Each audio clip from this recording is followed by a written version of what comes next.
This is your math gal, Julie Harland. Please visit my website at yourmathgal.com, where all of my videos are organized by topic. All right, we're going to find the y-intercept and any x-intercepts of the parabola y equals x squared plus 5x plus 3. And if the x-coordinates are irrational, we're going to use a calculator to round those numbers to the nearest tenth. Okay, so the y-intercept's the easy one, because we always just let x equal 0. So if we do that, we'll put in y equals 0 squared plus 5x plus 3, plus 5 times 0, plus 3, which is just 3. So our y-intercept then is 0, 3. Put in 0 for x, we got 3. There's only one y-intercept of a parabola of this form. Now let's do the x-intercepts. For the x-intercepts, you let y equal to 0. So we go up to this equation, we put in 0 for y.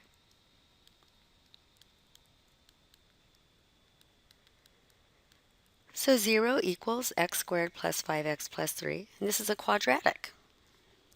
It is equal to 0. I like to write it this way, but you don't have to do that.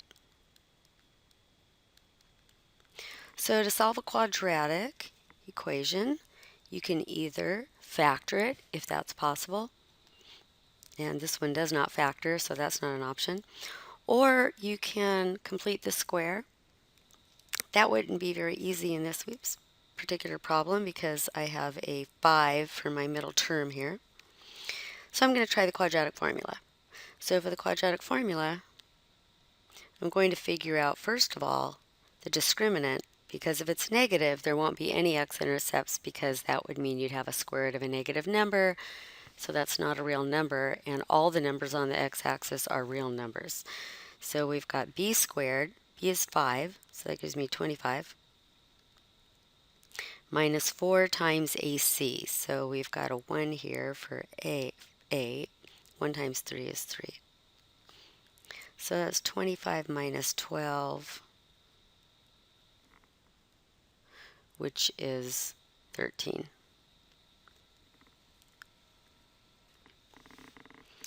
All right, so 13 will be the number under the square root in the quadratic formula. So now let's do the quadratic formula for this x squared plus 5x plus 3 equals 0.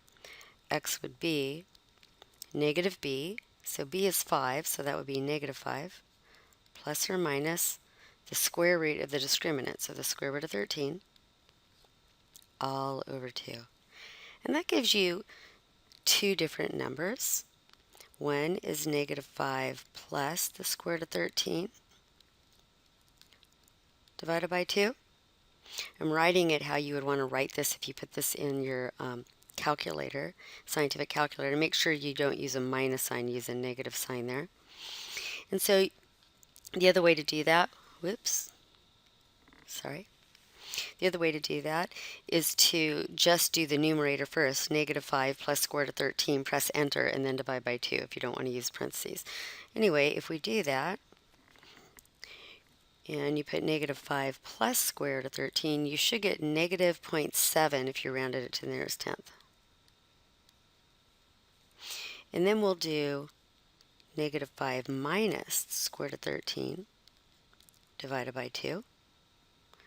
Notice I'm writing it this way instead of as a fraction bar that goes across, just so you could see how you would enter it in a calculator.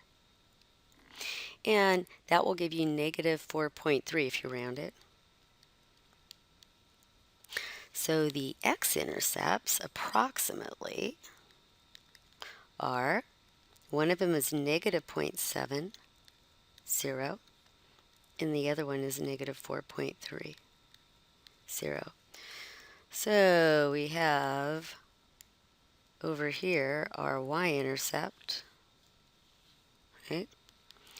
And over here we've got approximations for our x-intercepts.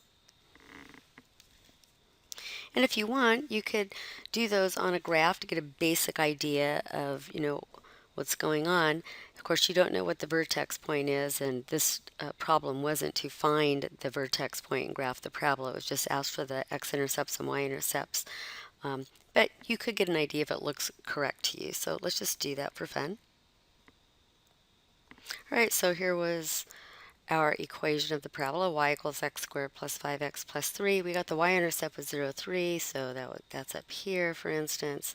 The x-intercept is negative 0.7, it's approximately right here. And the y-intercept is negative 4.3, maybe that's somewhere around here. And the axis of symmetry, the vertical line, is right between these x-coordinates, so you know that it's somewhere, around here. You know the vertex is somewhere around here.